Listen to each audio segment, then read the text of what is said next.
So the next video, after understanding what subnetting is fundamentally, is binary numbering.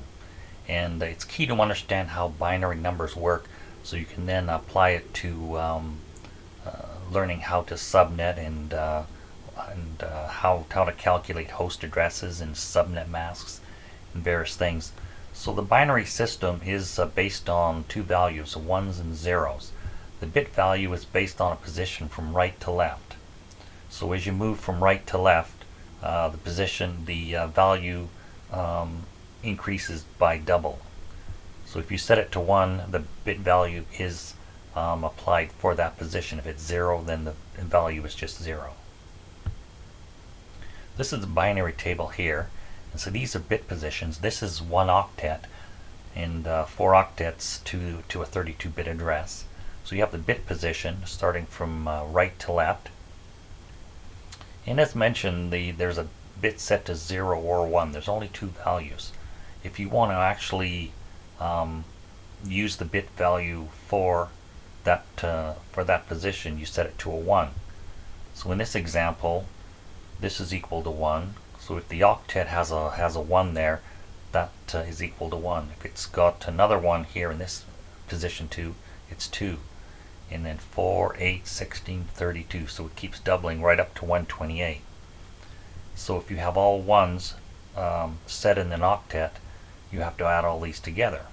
So this binary table is real important to know as you're going through and calculating subnetting. So here's an example here. There's a 32-bit dotted decimal address. 8 bits times 4 octets is 32.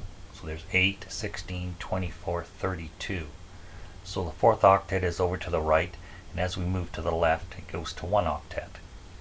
So here's an example, 192, 168, 107.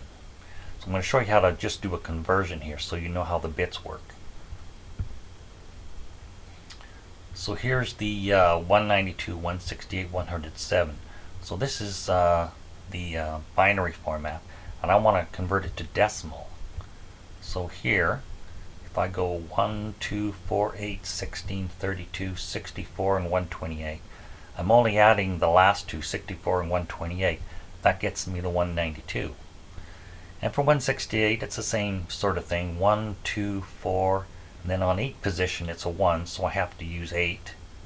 16, and then 32 is 1, and then 128 is a 1. So I'm adding those bit positions together, and that's 168. And 100 is the same thing. There's a 4, a 32, and a 64, and that gives me the 100.